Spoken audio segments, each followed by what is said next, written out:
तो दोस्तों इस वीडियो में कुछ स्मार्ट बीटा ईटीएफ्स को देखेंगे जो कि पोर्टफोलियो में ना अभी काफ़ी पेन क्रिएट कर रहे हो। और इन स्मार्ट बीटा ईटीएफ्स की ऑलरेडी हमने बात की है, प्लस में कल एक वीडियो हमने बनाया था, ये लेटेस्ट वाला अगर आप देखोगे ओनली 2 ईटीएफ पोर्टफोलियो। तो यहाँ पे भी वही 2 स्मार्ट बीटा ईटीएफ्स की बात हुई थी, लेकिन एक चीज़ यहाँ पे आप देखोगे तो नीचे लिखा हुआ है एग्रेसिव इन्वेस्टर्स के लिए, ठीक है, फॉर एग्रेसिव इन्वेस्टर्स। तो एग्रेसिव हो या डिफेंसिव, जब दर्द होता है तो सबको दर्द होता है। एंड यही हम लोग देखने वाले हैं कि और किस तरह से ये ईटीएफ जो है बाकी लोगों के लिए पेनफुल हो रहे हो। बहुत लोगों ने देख के खरीद लिया होगा, क्योंकि देखो अगर आप देख के देखो कोई बाइंग एंड सेलिंग रिकमेंडेशन तो नहीं है, बट आपने मुझे देखा होगा इन 2 ईटीएफ में भी इन्वेस्ट करते हुए, कई लोग जानते होंगे जो पुराने लोग होंगे। तो मेरी स्ट्रेटजी जो है ना वो आपको पता होगी कि मैं अपने आप को एक एग्रेसिव ईटीएफ इन्वेस्टर्स में मानता हूं, पहली बात। और दूसरी चीज क्या है, इसमें मैंने अपने कैपिटल को देखते हुए यहाँ पे काम किया हुआ है, यानी कि ऐसा नहीं कि मैं सारे कैपिटल मेरे ऊपर लगे हों एंड और फिर मैं इन सारे ईटीएफ्स में जा रहा हूँ, नहीं, क्योंकि मुझे पता है कि ये ईटीएफ्स जो है ना वो काफी नीचे आ सकते हैं और यहाँ पे मुझे फंड की जरूरत पड़ेगी।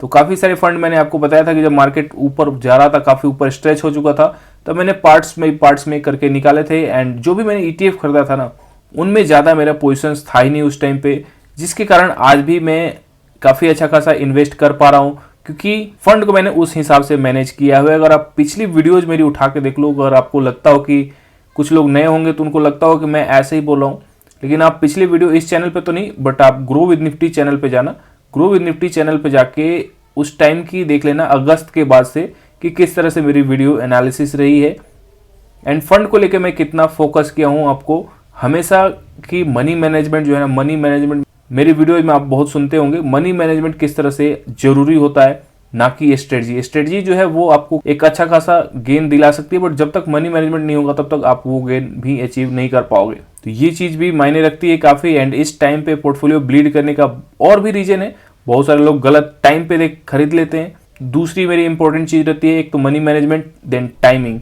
यहाँ पे मैं टाइमिंग पे बहुत ज्यादा फोकस करता हूँ। ऑफकोर्स बॉटम और टॉप कोई नहीं पकड़ सकता, लेकिन हमारा काम होना चाहिए कि एक करेक्शन पे लें, यानी कि नीचे गिरावट्स पे लें, ताकि यहाँ से अगर 10% फर्दर या 20% भी गिरे बहुत ज़्यादा मुझे पेन ना हो। क्योंकि अगर ये ऊपर से मान लो ये यहाँ से तो नीचे जा रहा है 20%, लेकिन ये जब ऊपर से काउंट करोगे ना तो इसको ये 40% भी चला जाएगा। तो यही होता है, जो 40% और एक 20% दोनों में अंतर आएगा। तो अभी की स्थिति जो है वैसी ही बनी हुई है। तो चलो फटाफट फिर देख लेते कौन से ईटीएफ की मैं बात कर रहा हूँ। और सबसे पहला ईटीएफ यहाँ पे मैं आपको दिखाऊंगा, इन्हीं वॉच लिस्ट में से दिखाऊंगा, स्मार्ट बीटा ईटीएफ्स, जो कि काफी अच्छा खासा आजकल रगड़े जा रहे हैं मार्केट में। और इन ईटीएफ्स को मैं ऑलरेडी पहले आपको बता चुका हूं कि इनमें वोलेटिलिटी जो है वो जम के दिखती है, बहुत ज्यादा वोलेटाइल है। ये 40% भी गिरने की इनमें क्षमता है। प्लस में यहाँ पे देखोगे तो मोमेंटम 50 है। एंड ये मोमेंटम जो है ना, मोमेंटम नाम ही है इसका, दोनों तरफ काम करेगा, नीचे भी आएगा ऊपर भी आएगा। अब नॉर्मली क्या देखते हो आप, निफ्टी जाता है ऊपर स्लो है, निफ्टी की बात कर रहा हूँ, और निफ्टी आता है तो डबल स्पीड से भी आता है। तो जब निफ्टी लार्ज कैप होते हुए डबल स्पीड से आ रहा है और ये मोमेंटम जो है ऊपर चलता है, तो सोचो नीचे आएगा तो ये किस मोमेंटम से आएगा, यहाँ पे मोमेंटम बढ़ जाएगा नीचे आने के। तो यहाँ पे अभी वही हो रहा है, नीचे आने का मोमेंटम बढ़ गया है और डेली 3-4% इसमें गिरावट चलते जा रही है। और अभी टाइम पे गिरावट जो है 25% से भी ऊपर जा चुकी है, 26% की गिरावट जो है ये इस ईटीएफ में हो चुकी है। तो जो हमारा टारगेट है 40% का, वो भी ये अचीव कर सकता है। ऐसा नहीं है कि ये 40% अचीव नहीं कर पाएगा, बट मोस्ट प्रोबेबली यहाँ पे हम लोग एक नॉर्मल करेक्शन में देखें, जैसे कि पिछली बार करेक्शन जो कि हम लोग रेफरेंस ले रहे हैं 2022 का। अब मैं वो चार्ट बार बार आपको नहीं दिखाऊंगा, वीडियो लंबी हो जाती है, बट ये 2022 का हर बार मैं आपको दिखाता हूँ एक रेफरेंस के लिए। यहाँ पे अल्फा जो है, अल्फा 35% के आसपास गिरा हुआ था, तो मैं अल्फा से रेफरेंस ले रहा हूँ। मोमेंटम ऑब्वियसली उस टाइम पे मोमेंटम 50 नहीं था, बट मोमेंटम 30 था। तो मोमेंटम 30 की भी देखेंगे कि क्या अभी उसमें दिख रहा है हमें, कितनी गिरावट दिख रही है, और क्या ये ईटीएफ आपको सच में होल्ड करने चाहिए थे कि नहीं चाहिए थे, ये सारी चीजें भी देखेंगे। तो मोमेंटम 50 का देख लो। अब देखो यहाँ पे प्रॉब्लम सबसे ज्यादा किसको क्रिएट हुई, जो लोग ऊपर बाई किए होंगे, क्योंकि जैसे मैंने बताया ना कि डंप कैसे किया जाता है, यानी कि मार्केट चल रहा है, तेजी में चल रहा है, लेकिन फर्दर उसको एक्सेलरेट किया जाएगा। यहाँ से अचानक से तेजी से बूम आएगा एंड इस बूम में आपको लगेगा कि अरे यार आप तो ये सोच रहे थे कि मार्केट गिरेगा, गिर नहीं रहा है, एंड देन वहां पे आपका पेशेंस टेस्ट होगा। फिर आप जाओगे फोमो में, यानी कि फोमो में आके बाई करोगे कि आप पीछे ना छूट जाओ। और जैसे ही बाई करोगे ना, 1-2 सप्ताह या 10 दिन में धीरे धीरे देखोगे आप मार्केट नीचे आएगा। यहाँ पे आपको लगेगा कि इतना बढ़ने के बाद 100% बढ़ चुका है, 100% के बाद जस्ट 5% करेक्शन किया है, तो मैं और एंटर हो जाता हूँ। एंटर हो गए, एवरेज डाउन करोगे, फिर आपको further 5% down, then again 5% down, ऐसे ही करके नीचे लाया जाएगा। यही आपने अगर देख लिया था कि मार्केट जो है वो 100% पहुंच चुका है, तो फिर मुझे वेट कर लेना चाहिए प्रॉपर करेक्शन का 10-20% का, तब जाकर एंटर होना चाहिए। तब आपको ये ज़्यादा पेन इस टाइम पे नहीं हुआ होता। तो गलती यहाँ पे देख सकते हो, गलती जो है टाइमिंग की होती है, टाइमिंग आपने सही नहीं की, इसके चलते आपको प्रॉब्लम हो रही है। देखो ETF जो है ना, वो ETFs कोई अच्छा और ख़राब नहीं होता, आप निफ्टी 20 से भी एक अच्छा खासा रिटर्न निकाल पाओगे। लेकिन मेन दूसरी गलती यहाँ पे लोग क्या करते हैं कि अपने आप को पहले पहचानते नहीं कि मैं किस तरह का इन्वेस्टर हूँ, और फिर ज़्यादा रिटर्न के चक्कर में, जैसे कि मोमेंटम 50 तो नहीं था, बट अल्फा में आपने देखा होगा कि अल्फा जो है रिटर्न वो डबल कर चुका था ऑलमोस्ट। CPSE जो है वो भी आपका डबल कर चुका था। ये जस्ट मैं 2023 के बुल रन के बाद के बता रहा हूँ। CPSE भी डबल कर चुका था, PSU बैंक भी डबल कर चुका था।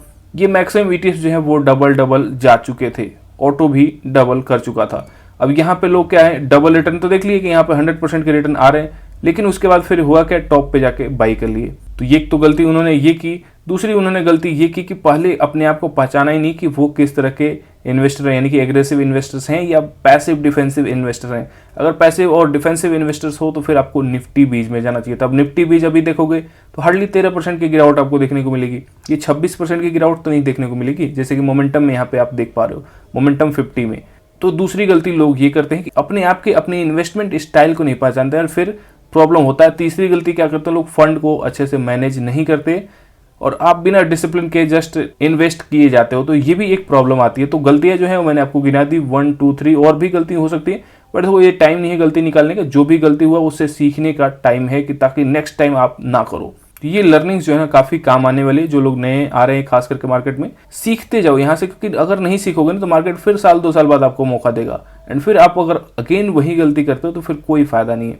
तो ये ETF पे मैंने थोड़ा सा टाइम लिया आपको बताने के लिए कि आप गलती एक्चुअल में करते क्या हो एंड क्यों प्रॉब्लम होती है। अब ऐसा नहीं कि देखो मेरा पोर्टफोलियो लॉस में नहीं है, बट मिनिमम लॉस में है, और उतना ज़्यादा लॉस जो है ना बेयर किया जा सकता है आराम से, और ऐसे टाइम पे SIP भी की जा सकती है। अब देखो आज के गिरावट के दिन मैंने 600 क्वांटिटी यहाँ पे भी उठाई है। जस्ट मैं आपको बता रहा हूँ, कोई बाइंग सेलिंग रिकमेंडेशन नहीं है, बट जैसे कि पिछले कुछ वीडियोज में मैंने, यहाँ पे तो शायद नहीं होगा, हाँ यहीं पे वीडियो है, good time to double SIP amount, तो यहाँ पे मैंने एनालाइज किया हुआ था किस तरह से SIP अमाउंट को भी थोड़ा सा बढ़ाया जा सकता है। तो अब देखो थोड़ा सा यहाँ पे एक्सेलरेट करने का टाइम आ रहा है, क्योंकि 26% जो गिरावट पहुंच चुकी है। तो अगर आप एवरेज जो है अपना प्राइस मान लो यहाँ पे 54 पे, अब ये इसको डाउन नहीं करोगे ना, तो जब ये रिबाउंड करेगा तो फिर फायदा नहीं होगा, क्योंकि जितना नीचे आपका प्राइस रहेगा ये उतना ही आपको रिवॉर्ड करेगा ऊपर जाते समय। तो इसी कॉन्सेप्ट पे मैंने ये वीडियो भी बनाई थी, good time to double your SIP। But यहाँ पे कुछ ETFs को बताया था कि किस तरह से SIP के लिए देखना है, कितनी गिरावट पे देखना है। अब ये गलती बिना देखे हुए कि आप जाकर सीधा डबल कर दो अपनी SIP अमाउंट को, तो वो भी गलत होता है। इसलिए डिसिप्लिन डेटा देखना काफ़ी ज़रूरी है। तो हमने मोमेंटम 30 ETF के बारे में बात की, तो मोमेंटम 30 ETFs को भी देख लेते हैं, वो भी कहीं टॉप में ही होगा। इधर अपनी वॉच लिस्ट में ये रहा मोमेंटम 30। अभी इसको देख लो कितनी गिरावट हुई है, अब इसमें भी भयंकर आपको गिरावट देखने को मिलेगी। तो ETFs चाहे कोई भी हो, आपने जो रीजन्स देख लिया वो रीजन आपको सेम रहेंगे। अब यहाँ पे भी 24% की गिरावट है। तो स्मार्ट बीटा ETFs जो है ना इस गिरावट में जम के पीटे जा रहे हैं, और ये देखो ऐसा नया नहीं हो रहा, हर बार इनका यही होता है कि 33-35% ये गिरते ही रहते हैं। तो इतनी तो गिरावट में 30% से आसपास इनको ऊपर ही मान के चलता हूँ कि ये गिरावट आएगी इनमें। ऐसी गिरावट जो है वो इनके लिए कॉमन है। अगेन अल्फा ETF देख लो, अब ये अल्फा ETF जो है अल्फा 30 वाला ETF है, यानी कि निफ्टी 200 अल्फा 30 ETF, इसमें गिरावट जो है इसमें भी 25% हो चुकी है। सपोर्ट लाइन आप देख पाओगे 23 के आसपास वाला था, वो भी टूट चुका। सेकंड जो है ये 21 के आसपास, ये 22 ही मान के चलो, 22 वाला सपोर्ट इसके लिए एक बड़ा सपोर्ट हो जाएगा। अगर ये 22 पे आता है तो देखो यहाँ पे 27% की भी गिरावट हो जाएगी। तो ऑलमोस्ट ये 30% पहुँचने वाला रहेगा, और ये जो हम बात करेंगे 40% टच कर सकता है। देखो निफ्टी अगर 20 गया तो ये अगेन 40 भी जा सकता है, ऐसा कुछ क्राइटेरिया नहीं है, बट मान के हम चलते हैं कि ये डबल गिरेंगे। क्योंकि अगर आपकी तैयारी यहाँ 40 की नहीं रहेगी ना, फिर प्रॉब्लम होगा। क्योंकि अगर मान लो क्या पता 40 से भी ज़्यादा जाना हुआ, कोई जानता नहीं है, बड़ा क्रैश भी आ सकता है। तो वैसे क्रैश में फिर अगर आप 40 तक की तैयारी की हो तो यहाँ से फर्दर 10-20% जाएगा, तो फिर भी ठीक है, उसके लिए फिर आप कुछ कर नहीं सकते, क्योंकि नॉर्मल मार्केट करेक्शन जो है वो अपना 30-35% के अंदर ही होता है। अब इससे ज़्यादा होगा तो फिर आपके हाथ में कुछ नहीं है, जस्ट वेट करना है क्योंकि ऑलरेडी आपने 30-35% के करेक्शन पे लगा दिया है और वैसे भी मार्केट रिबाउंड करेगा तो फिर आपको रिवॉर्ड देगा। बस यहाँ पे जरूरत है पेशेंस की, क्योंकि लंबा करेक्शन जो है ना तो लंबा टाइम भी लेगा और लंबा रिवॉर्ड भी आपको मिलेगा। तो बड़े रिवॉर्ड्स के लिए जस्ट आपको पेशेंटली यहाँ पे वेट करना है। ऐसा नहीं होगा कि ये मार्केट अचानक से बूम कर जाएगा, यहाँ पे थोड़ा सा टाइम लेगा, ये ऊपर भी जाएगा। देखो मैंने पिछली बार कंसेप्ट समझाया था कि ये नीचे आया ना तो इस तरह से ऊपर भी गया, देखो वापस अपन अगेन नीचे आया तो फिर ये अगेन जाएगा ऊपर, एंड ये डिसाइड करेगा कि यहाँ से ऊपर ही जाएगा या ये नीचे वापस फिर आएगा, क्योंकि मार्केट हमेशा स्विंग में चलेगा, ऐसा स्विंग लो बनाते चलेगा। तो स्विंग लो देखते हैं तीसरा बनता है कि नहीं, दो तो बन गए हैं अभी, ये दो वाला हाई, अभी तीसरा हाई नहीं बना क्योंकि इससे पहले दो हाई हमें यहाँ पे मिल चुके हैं। तो तीसरा हाई बनेगा, देन उसके बाद डिसाइड होगा कि ये फोर्थ बनेगा कि नहीं बनेगा। फोर्थ में और थोड़ी सी पोर्टफोलियो जो है हमें ब्लीड करता हुआ दिख सकता है, लेकिन जितना टाइम लेगा ना, ये टाइमिंग का भी यहाँ पे गेम है। जितना टाइम लेगा देखो फंड उतने ही लोगों के पास अच्छे खासे आएंगे, क्योंकि सबके पास एक टाइम पे फंड होता नहीं है। कोई जॉब करता है, कोई बिजनेस करता है, तो नेक्स्ट मंथ 2 महीने बाद ये टाइम देगा मार्केट, और यही टाइम जो है ना बिल्ड करने का है पोर्टफोलियो। इससे डरने का नहीं है। अगर बहुत ज़्यादा डर लगता है तो फिर पोर्टफोलियो को देखना छोड़ दो। अगर फंड नहीं है तो फिर देखने की कोई ज़रूरत नहीं है एंड कोई फ़ायदा भी नहीं है। नेक्स्ट मंथ फंड आता है, वापस आओ, देखो यहाँ पे क्या किस तरह का लेवल्स दिख रहा है, एंड अगेन इन्वेस्ट करो। डिसिप्लिन एंड लेवल्स जो है वो बहुत ही जरूरी होते हैं। उसके बाद देख लो अल्फा का हाल देखते हैं, क्योंकि यहाँ भी आप लोग बहुत सारे लोग अल्फा में इन्वेस्ट कर रहे होगे, एंड अल्फा में देखें तो अल्फा में भी 23% पहुंच चुका है।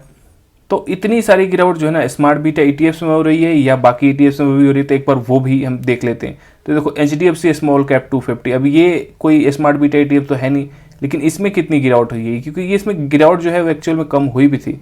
देखोगे तो ये अब भी जाके थोड़ा बहुत गिर भी रहा, नहीं तो पहले तो ये गिर ही नहीं रहा था। 18% की गिरावट है, फिर भी काफ़ी कम है यार। 26% मोमेंटम गिर चुका है और ये 18%, तो थोड़ा बहुत जिन्होंने एचडीएफसी को रखा होगा ठीक ठाक होंगे। बट ठीक है, जितना नीचे आया है मोमेंटम उतने तेजी से ऊपर भी जाने की कैपेबिलिटी है उसमें। स्मॉल कैप भी जाएगा, बट देखते हैं कौन विन करता है। एट द एंड जो है पोर्टफोलियो में आपको पता लग ही जाएगा कौन सा ईटीएफ जो है वो निकलता है, रेस जीतता है। बट नॉर्मल ईटीएफ भी हम लोग देख रहे हैं कि ये गिर रहा है। तो नॉर्मल ईटीएफ तो ये स्मॉल कैप की कैटेगरी में था। लार्ज कैप की कैटेगरी में क्या चल रहा है, तो उसके लिए हमें देखना पड़ेगा जूनियर बीज को खोजते हैं इसमें। तो ये रहा जूनियर बीज का चार्ट, एंड ये एक लार्ज कैप की कैटेगरी में। तो इसमें देखते हैं कितनी गिरावट हुई, क्योंकि स्मॉल कैप तो हमने देख लिया 17-18% की गिरावट हो चुकी है। अब देखो लार्ज कैप में 22%, तो फिर स्मार्ट बीटा ईटीएफ को दोष देना सही नहीं है, क्योंकि लार्ज कैप जब 22% गिर रहा है तो फिर स्मार्ट बीटा ईटीएफ से इतना तो हम एक्सपेक्ट कर सकते हैं कि इस टाइम पे तो 30 पहुंच जाना चाहिए था ये। और लार्ज कैप जो है वो आपको निफ्टी में ज़्यादा देखने को नहीं मिलेगा, बट यहाँ पे जूनियर बीज भी लार्ज कैप का ही है, लार्ज से mid cap. But mid cap तो आप उसको क्या ही मानोगे, मिड कैप जो है 100 के बाद ही मिड कैप शुरू होता है अगर आप अच्छे से देखो तो। अदरवाइज 50 जो है ये लार्ज कैप है, थोड़ा सा लार्ज कैप जो मेन लार्ज कैप है अपनी निफ्टी 50 की उनसे कम है इनका मार्केट कैप, इसलिए थोड़ा ज़्यादा भागता भी है। बट गिरावट अगेन 22% के आसपास गिरावट हुई है। तो कुल मिला के देखो मार्केट में सब पीटे जा रहे हैं, और इसलिए स्मार्ट बीटा ईटीएफ जो है वो गिरेंगे। और उनमें गिरने का उनमें ऑलरेडी कारण भी है, क्योंकि कोई मोमेंटम है, कोई अल्फा है, तो सबसे ज़्यादा चला जो है वही पीटेगा। अभी आवाज सीपीएससी गिर रहा है तो वो चला भी ज़्यादा है। सीपीएससी का देख लेते हैं इसी बात पे, सीपीएससी क्या कर रहा है।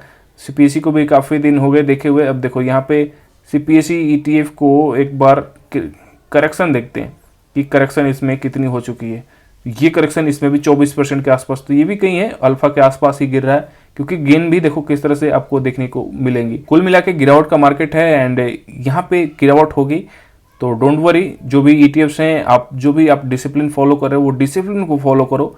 लेवल्स अगर नहीं फॉलो कर रहे हो तो एटलीस्ट क्वांटिटी को कंट्रोल में रख के बाइंग करो, जो कि मैं काफ़ी दिनों से बोल रहा हूँ। हमेशा वही क्वांटिटी खरीदो जो आपका कैपिटल परमिट कर रहा हो और जिसे आप लंबे टाइम तक चला पाओ। दिमाग में रख के चलो करेक्शन जो है एटलीस्ट यहाँ से नहीं, मतलब टोटल जो करेक्शन है इतनी मान के चलनी है। अब यहाँ से ज़्यादा हो जाए इसके लिए भी रेडी रहना है, यानी कि 35 के लिए भी रेडी रहना है, और 40 तक तो बताया मैंने आपको। अगर यहाँ तक रेडी रहते हो तो फिर वेल एंड गुड। अब इसके आगे आप अगर कुछ नहीं कर पाते तो फिर आपका दोस्त नहीं है, फिर मार्केट का दोस्त है, फिर मार्केट को दोष दिया जाएगा कि इतना क्यों गिरा। अदरवाइज हम यहाँ तक मान के चलेंगे, क्योंकि हमने जितनी भी डेटा एनालाइज किए, फिर फ़ायदा क्या इतना एनालाइज करने का। तो आई होप कि आप पेशेंटली होल्ड कर रहे होंगे, क्योंकि होल्ड जो है यही आपका इस टाइम पे काम है, यानी कि पोर्टफोलियो को होल्ड करना बहुत ही जरूरी है पैनिक में सेलिंग नहीं करना, क्योंकि ईटीएफ में हो और ईटीएफ में आपको पता है एक स्टॉक आप होल्ड नहीं कर रहे हो। अगर आप एक ईटीएफ भी होल्ड करो अल्फा 50 तो भी आप 50 स्टॉक्स को लेके चल रहे हो। मान के चलो आपके पोर्टफोलियो में 50 स्टॉक्स हैं। तो आई होप कि ये वीडियो आपको थोड़ा सा इस टाइम पे मोटिवेट कर रहा होगा एंड आप अपनी एसआईपी कर रहे होंगे। चलो मिलते हैं नेक्स्ट वीडियो में।